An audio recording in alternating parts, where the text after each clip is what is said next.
É isso aí, fala drivers! Vamos para mais um episódio do podcast Acelera e dessa vez é um café da manhã com um super convidado especialíssimo. Mas antes de eu apresentar o nosso convidado, que já está aqui do meu lado bem posicionado, eu quero falar dos nossos patrocinadores para esse episódio. Mas calma aí. Deixa eu fazer uma pergunta pro convidado antes de apresentar vocês. Nelson, tudo bem com você? Tudo bom, cara, tudo bom. Obrigado Graças a pelo Deus. convite, né? Ó, não Fantástico tô nem aqui te teu apresentando projeto. ainda. É só a mesma pergunta que eu quero fazer pra você. Você Tá. gosta de comer bem, meu amigo? Ah, claro. E tu sabes que café da manhã é para mim a principal refeição. Pra mim também, cara. Eu acho que Geralmente eu como pouco durante o dia, mas de manhã eu gosto de comer bastante. legal. Então, Pra nós dar energia. estamos no lugar certo, porque nós estamos no Le Cuisinier, que é o nosso patrocinador deste episódio, que vai nos ofertar um belíssimo café da manhã. Pode entrar, gente, é isso aí.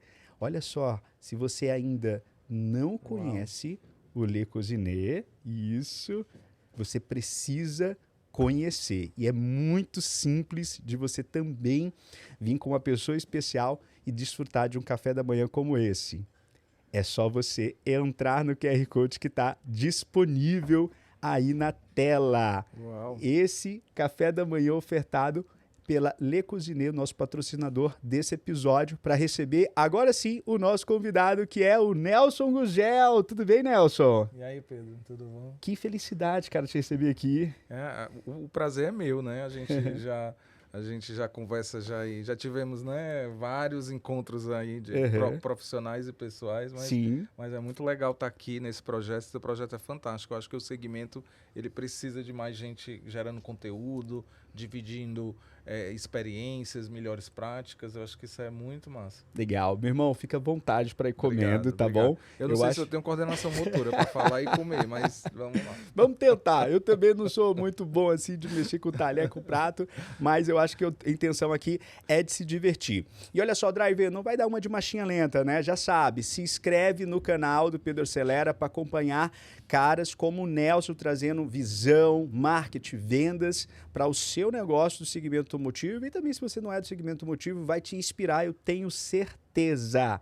E lembrando que a gente está hoje sendo patrocinado por Le Cuisinier. É um restaurante super importante que abriu aqui no Centro Gastronômico de Fortaleza. Eu já jantei aqui com a minha mulher, é muito gostoso. Nelson, você tem que vir jantar aqui. À noite o lugar é muito bonito. O Le Cuisinier é fantástico. Então é isso. Nelson, quero começar perguntando para você o seguinte. O marketing, ele vem constantemente mudando, né? Ele vem constantemente se renovando. Mas o que você acha que ainda não mudou? O que você acha que está atrasado? O que está velho no marketing e talvez até funcione ainda? Eu acho no marketing, né? Você falou muito bem quando você disse que ele se transformou ao longo dos anos, principalmente com o crescimento do digital, da forma de a gente chegar até o consumidor via digital, seja ele redes sociais, anúncios, né, iniciativas como essas tuas, geração de conteúdo, que seja. Então, isso revolucionou o marketing ao longo dos anos.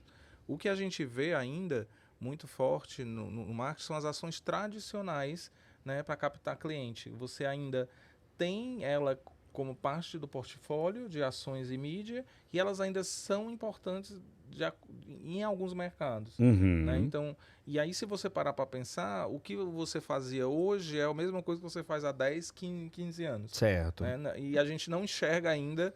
Aí às vezes eu me pergunto, será que é hábito de a gente montar essas estratégias e a gente se apega e não consegue deixá-las, ou realmente elas funcionam e algumas delas funcionam mesmo? Então eu acho que o marketing ele está passando por uma transição de ações tradicionais que vêm acontecendo e migrando 100% para o digital. Acho que daqui a alguns anos, a gente fala isso há mais de uma década já, mas é um processo lento, né? As coisas não mudam de um dia para a noite. Então eu acho que a forma de atingir as pessoas, de captar as pessoas, elas tendem a se consolidar mais digitais, com certeza. Do ponto de vista de entender o consumidor, hoje a gente precisa continuar buscando, entendendo como é que ele está comprando, como é que ele está consumindo, porque isso pode mudar da noite para o dia e às vezes você nem nota que mudou. Quando você já viu, já mudou, já está lá na frente. É algo de você estar sempre correndo atrás. Né? Então você nunca vai passar na frente. E quando passa, né, muda tudo. Então eu acho que o marketing ele continua tendo essa, e é algo que não vai deixar de acontecer, essa necessidade que o marketing tem de entender como é que as pessoas estão consumindo e comprando. Legal. Agora eu quero que você fale um pouco pra gente como é que você começou nisso, cara. Que você me parece ter uma robustez quando você fala, quando você monta assim cenários, né? A gente já teve várias trocas de figurinha e eu sinto uma propriedade que ela me parece além da técnica, né? Tem uma coisa realmente vivenciada, me parece um cara apaixonado, ou é impressão minha? Não, eu sou muito apaixonado pelo que eu faço, né? E assim, eu comecei, né, uma coisa, quando eu falo, todo mundo acha interessante. Eu, na verdade, eu sou formado em engenharia civil. Né? Que isso? Me eu sou surpreendeu aqui agora. Engenharia civil pela UFC. Que legal, cara. E aí eu participei do programa de trainee do Grupo Marquise, lá no século passado, né, praticamente. E lá, aqueles programas de trainee na época que tinha, você passava por todos os setores da empresa, etc. E eu acabei na área de marketing lá, que a empresa achou que eu tinha mais afinidade, eu também achei interessante e tal. E a partir dali foi uma jornada inteiramente marketing. Fiz algumas pós-graduações, fiz mestrado, e aí passei por outras empresas da Marquise. Eu fui fazer mestrado em Londres, morei 10 anos e trabalhei numa multinacional americana lá, na área de marketing também, de desenvolvimento de software. E aí antes de ir, trabalhei na Três Corações, certo, né, na área de marketing também. Quando eu voltei pro Brasil, entrei na eByte, né, onde eu passei 11 anos. Uau! Né? Antes da eByte, na empresa lá em Londres, eu passei 8 anos.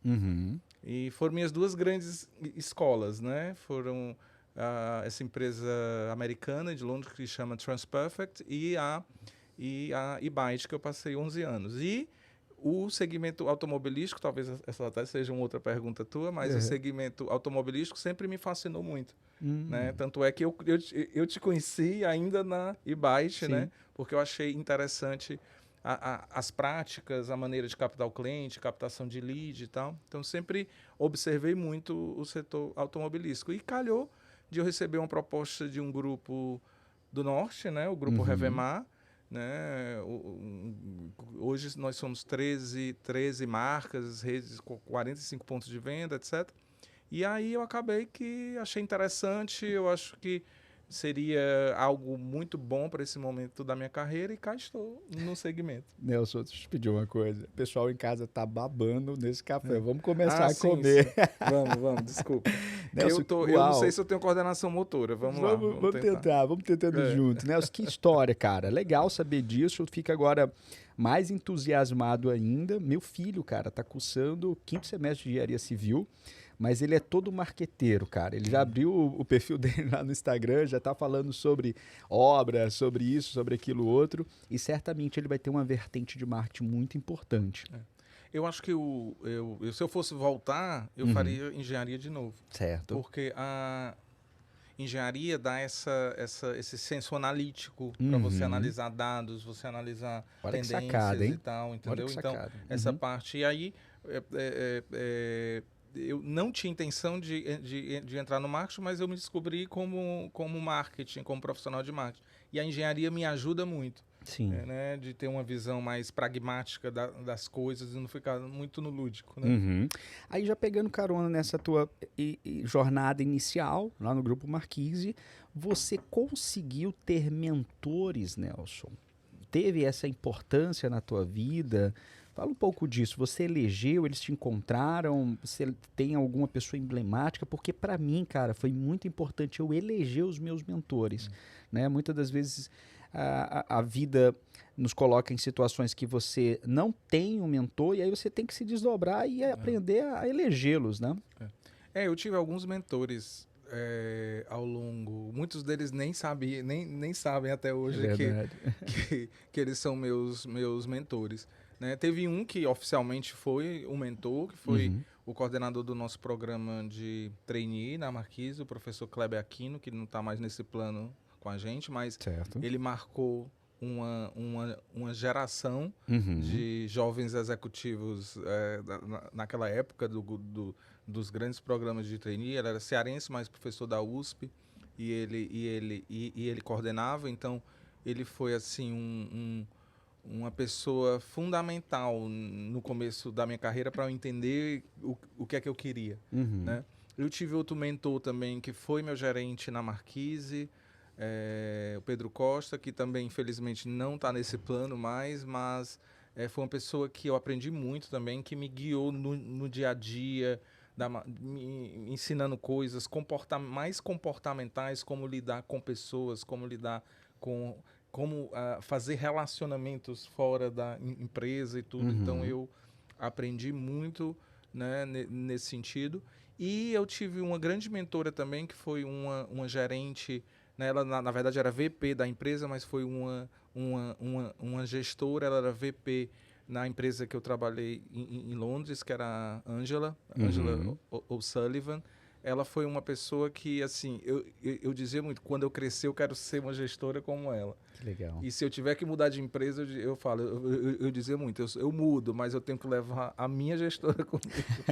Né? Então ela foi uma pessoa, nós trabalhamos 8 anos, né, juntos, e a gente tem até hoje uma relação de amizade muito grande. Manda um recado aí pra ela, bicho. Né? Quem sabe ela Bom, assiste ela não vai assistir porque ela hoje ela mora na Suíça e ela não fala português, mas ela é uma pessoa que eu aprendi muito. Eu acho que foi assim, como ser um gestor. Legal. Né? E hoje eu ainda isso que tem talvez 15 anos, né? Pelo menos, mas hoje eu ainda me pego. Bom, o que é que a Andy faria numa situação dessa, né? É marcante. Então ela hoje ela é muito importante. Outro dia eu até falei isso para ela. A gente estava conversando pelo WhatsApp e eu falei isso para ela. Mas eu acho que e teve N outras pessoas que passaram e a gente sempre aprende alguma coisa, né? Importante até não só mentores, mas pessoas que a gente gerencia ou que a gente mentoria, né? A gente aprende também. Verdade. Né? Eu tenho aprendido muito com o meu time hoje, né? Hoje eu nunca tinha trabalhado com o mercado do Norte. Hoje eu, né, ando por Manaus, Belém, interior do Pará, então Rio Branco, Legal. Boa Vista, Porto Velho, e aí é um mundo novo para mim, né? Então eu tenho aprendido muito com o meu time. Legal. Né? Pegando esse gancho, Nelson, o Brasil continental do jeito que né? Eu sempre falo que a gente tem...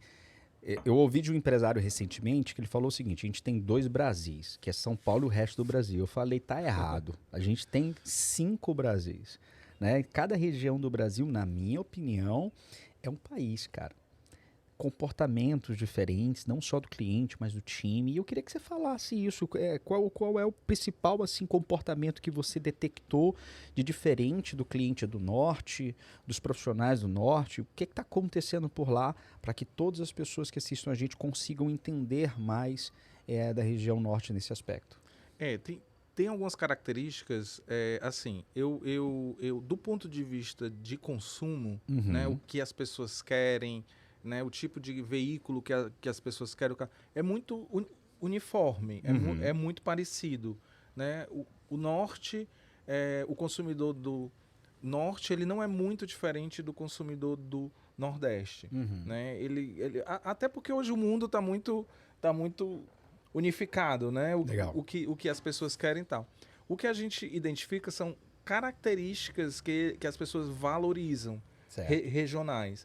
Né? Por exemplo, Belém é uma cidade que eles são muito bairristas, então eles gostam muito do que é deles. Então a gente faz muitas iniciativas e gera muito conteúdo com esse gancho. Cultura local. Cultura local. Do açaí, do ver-o-peso, eles se identificam muito com aquilo e gostam muito daquilo, e aquilo ali representa muito eles, principalmente que agora que o Pará tá na moda, né? Assim, Verdade. tipo, né? Tá em a alta. comida. Então, a Uma gente cidade tenta sempre... fantástica. Quem não foi no Pará, vá no Pará, pelo amor de Deus. Se você não foi no Pará, você não conhece o Brasil. A gente entra muito nessa coisa de conteúdos. Em Belém, eles valorizam muito o clube, né? Então, eles gostam muito de clube. Então, hoje a gente expõe muito carro em clubes. Legal. Tem vários clubes na cidade. Concurso de Miss ainda é forte lá. Então, a gente... Por exemplo, ontem a gente fez um evento com um concurso famoso lá, que é a Rainha das Rainhas. Como é que é isso? É um concurso de fantasias, onde mulheres bonitas vão concorrer a um carro. Uau. Então a gente é patrocinador e a gente o prêmio é um Citroën, né? Um C3. E aí ontem a gente fez um evento na loja com as rainhas e tudo, com as pretendentes à rainha. E é um concurso que tem anual, ele é televisionado. Quer dizer, são características locais que a gente não vê mais isso em Fortaleza, Recife, Salvador, a gente não tem mais essas... Olha a ideia, hein, turma aí do Brasil. Pelo amor de Deus, vou fazer o Rainha também aí nas outras praças, que é uma baita sacada. E assim, aí, por exemplo, e é um link, e é bacana que é um link do concurso de Miss com o futebol, porque o Remo tem um representante, o Paysandu tem uma representante, o Tuna, que é outro time local, tem uma representante. Então é algo que, assim, talvez a gente não veja esse tipo de iniciativa nas cidades, em outras cidades, mas lá é muito forte. Então são essas características regionais que a gente precisa entender, e eu que não sou de lá, né, eu tenho que absorver isso muito rápido, porque eu tenho que dar resultado. Então essas coisas. Manaus já é uma cidade que apesar de estar no norte, é uma cidade diferente de Belém, é uma cidade, eu diria, mais cosmopolita, até por conta da Suframa, por conta das indústrias, etc. Agora, eles valorizam muito a cultura local também, da floresta, né? Tem Parintins, que tem o boi, os bois, então é muito forte isso. Então, a partir de agora, março, a gente já vai falar muito de boi, né, de azul, vermelho. Então a gente tem essa preocupação muito grande de gerar conteúdos nesse sentido, porque as pessoas amam, vibram mais do que o futebol, né? Então é algo que eu não vi em lugar nenhum do Brasil, essa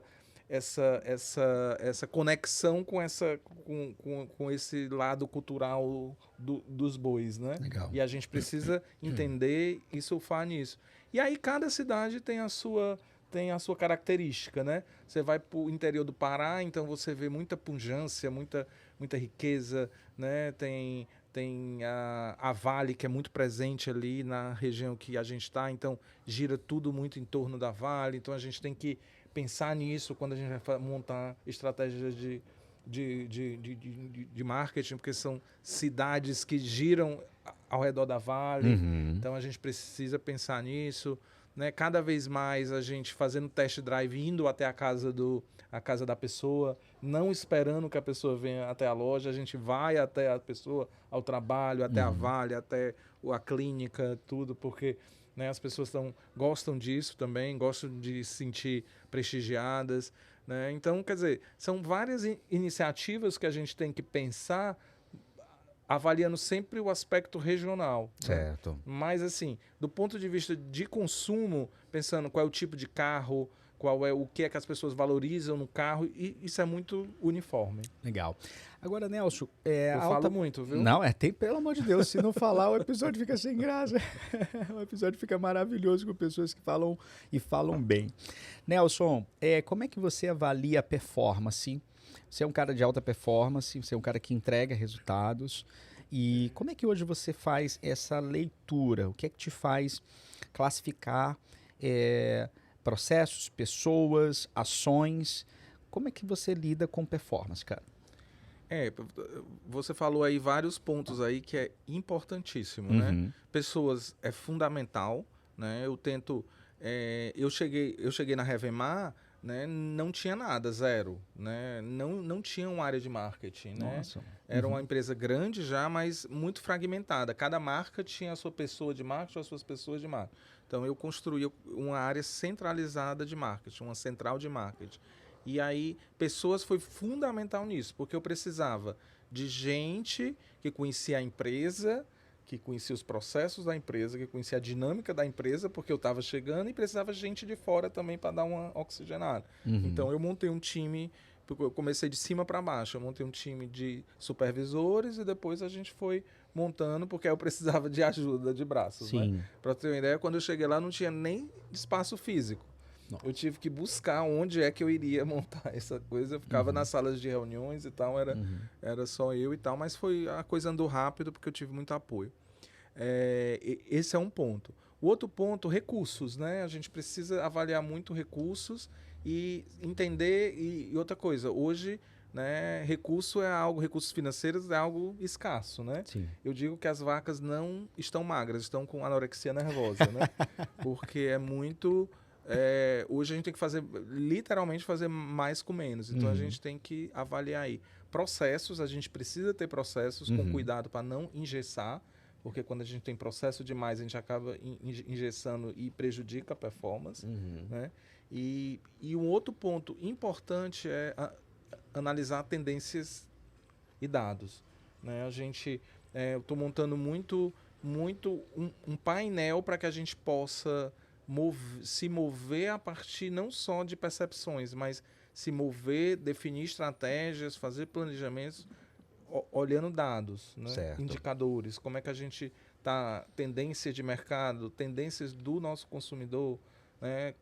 Agregando ferramentas e tal. Então, eu estou há 9 meses lá, e ainda está em processo de construção, mas a gente já avançou bastante. Então, basicamente, esses fatores é que contribuem muito para você entregar resultados. Certo. Né? Não é só... e o pior é assim... o pior não. O interessante é porque todos eles precisam estar equilibrados. É como se fossem vários pratos. Se um cair, cai os outros todos. Não adianta brilhar só uma. Porque aí você sempre vai ter... Então, o desafio é manter todos esses pratos rodando ali de uma maneira que um não atrapalhe o outro. Legal. Você que está assistindo esse episódio e ainda não se inscreveu, dá um azar danado, meu amigo. Você vê que é só convidado de peso. Então, já aproveita para se inscrever aqui no canal. Nós estamos buscando, Nelson, uma performance que são os primeiros 1000 inscritos, tá? E eu tenho certeza que a gente vai crescer bastante os inscritos agora com o Nelson aqui, que é um cara internacional, né? Bem conhecido. Então, a ideia é que a gente bata aí os primeiros 1000 inscritos nessa primeira temporada. E Nelson, você falou da tua história, falou um pouco ali sobre os mentores, performance. Eu quero saber a tua opinião sobre educação. Nós somos uma plataforma de educação, né? Inclusive está o QR Code aí na tela para você acessar o Estúdio Acelera, que é uma plataforma de educação voltada para o segmento automotivo. E eu quero entender de você, qual que é a importância da educação para o cenário atual? No aspecto de liderança, do digital, dos profissionais de vendas, fechamento, qual que é a tua visão sobre isso? Não, a educação é fundamental, né? Sempre foi e sempre será. Né? Seja ela educação formal, de universidade, pós-graduações, MBAs, mestrado, etc., como a educação que você tem que adquirir no dia a dia. Certo. Conteúdo interessante como o teu, que a gente acompanha, etc. Eu digo muito para os meus times, tanto na eByte como agora na Revemar, de que não adianta a gente ficar só na prática, porque nós vamos ser eternos práticos. Opa. É a educação junto com a prática que faz você ir para o próximo passo, para você subir um degrau. Né? Tem muita gente que fica só na educação e aí vira teórico, ok, pode até ser o desejo, e muita gente fica só na prática. Quem fica só na prática vai ser um eterno prático. Não vai... É um ponto de vista muito interessante. Então eu acho que tem que ter esse complemento, A educação é fundamental. Com a educação você vê o que é que está acontecendo no mundo, o que é que está mudando. Sim. Né? Você vê alguma coisa no seu dia a dia e busca conhecimento para potencializar aquilo que você viu. Então, eu gosto muito de incentivar os meus times a buscarem isso. Legal. Né? Isso é uma visão importante, né? Principalmente no aspecto de liderança, né? Onde os líderes quase sempre eles estão embriagados, Nelson, com aquela alucinação de ter que apenas bater a meta e aquilo vira um ciclo, né? Correndo atrás do próprio rabo, meta, meta, meta pela meta, faturamento pelo faturamento, e aí se passa 12 meses e não há de verdade uma evolução, né? O que há é isso que você falou, prático. Adorei essa frase. Eu acho que vai ser até a capa do episódio, que é essa coisa de você ser um eterno prático, né? Inclusive, tu falou um exemplo aí muito interessante, que é vendas. Uhum. A gente sabe hoje, teve uma época já muito lá para trás, que vendas era aquela coisa. A pessoa é boa de vendas, a pessoa tem a tendência, a pessoa sabe vender, nasceu, né? A gente falava muito isso, na época do meu avô falava muito isso. É dom. É um dom e tal. Hoje a gente sabe que tem um lado técnico muito grande da venda. Até aquela tem o hard sell e o soft sell, né? Hoje você é mais soft sell, o vendedor precisa ser mais soft sell, trabalhar todo o funil ali com o cliente para depois fazer a venda. Então, isso tudo é técnica, isso tudo é conhecimento, é educação. Tem que ter o dom, óbvio que o vendedor, ele precisa saber se relacionar, precisa saber vender, precisa conquistar, etc. Isso aí sabe melhor do que eu. Mas ele precisa da técnica também. Eu costumo falar sempre o seguinte, sabe, Nelson? O dom, a palavra dom, ela é dado por Deus, né? Todos nós recebemos algum tipo de dom, outros mais, outros menos, né? Mas sempre ali tem aquele que fala melhor, tem aquele que lida com números melhor, tem aquele que é mais paciente na sua comunicação. Então, eu acredito que o indivíduo ele precisa encontrar qual é o seu talento, né? E aplicar isso no seu exercício profissional. Eu lembro de casos de profissionais que eles eram extremamente tímidos e ele performava muito bem com números. Então, quando ele estava com o cliente, ele não tinha que estar dando um show na sua comunicação e se forçasse ele, você perdia aquele profissional. Mas ele tinha uma performance de fazer as pessoas compreender que a parcela encaixava no orçamento com uma HPzinha do lado como ninguém. Então ele vendia mais e melhor só com essa performance de jogo de números, né? Então é bem isso que você está falando, é encontrar ali o seu talento e aplicar isso, né, com técnica, entendendo qual é o seu ponto de limitação, qual é o seu ponto de performance, para que isso seja, vamos dizer assim, um combo, né, um combustível ali para você superar suas metas. E hoje você vê que o vendedor ele tem que se preocupar com a margem, ele tem que se preocupar com outros indicadores que não é só acessórios que vai melhorar a margem dele, etc. Então, quer dizer, não é só aquela coisa de bater a meta, faturamento e tal. Ele tem que ter essas preocupações e tudo é o conhecimento, precisa de conhecimento. Né? Nelson, você fez muita publicidade, você fez muitas campanhas offline. Sim. Recentemente eu ouvi um dado que um dos canais, né, que eles não foram tão afetados, foi afetado de certa maneira, mas ele não reduziu seu market share, foi a mídia de outdoor, né? Eu queria entender qual a tua opinião sobre a mídia offline. Ela cresce, ela encolhe, ela deixa de acontecer? Como é que é isso, cara? Eu acho que, na verdade, a mídia offline é extremamente importante. Opa. Seja TV, seja rádio, seja mídia exterior, enfim. O que mudou foi a forma como a gente coloca a mídia offline no mix de mídia. Né? Há 10 anos, né, a gente não tinha digital, não tinha tráfego, não tinha isso. Então, a gente tinha o comecinho das redes sociais. Então, a gente fazia TV, rádio e outdoor para alcançar as pessoas. E era o que a gente queria. Então, a gente atirava na massa para alcançar o nosso público. Hoje, com o advento do digital, a gente consegue segmentar melhor o nosso público. Então, a gente focar, ter o target que a gente realmente precisa. E a mídia offline, ela vem como complemento. Antes, a gente fazia a mídia offline como a mídia principal. Hoje, na minha concepção, a mídia offline ela é uma extensão tudo começa no digital, porque eu tenho uma segmentação melhor, eu consigo escolher o meu público melhor, e eu faço mídia offline como complemento, para impactar o meu cliente na rua, para impactar ele quando ele está assistindo uma TV esporádica, está ouvindo um carro, está ouvindo um rádio dentro do carro. Então, ela é importante nesse sentido.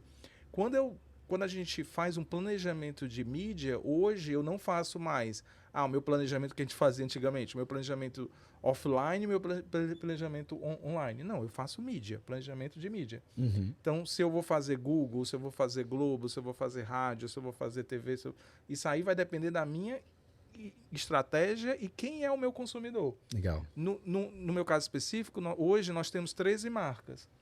Né? São 13 marcas com perfis de consumo diferentes. Né? Quem tem o consumidor de Renault, tem um consumidor de Nissan, tem um consumidor de Fiat, GWM e aí vai. E dentro de cada marca tem os diferentes consumidores. Né? Eu tenho um consumidor de Kicks, eu tenho um consumidor de Frontier, eu tenho um consumidor, enfim, e aí vai. Então, é uma verdadeira matriz que a gente tem que construir.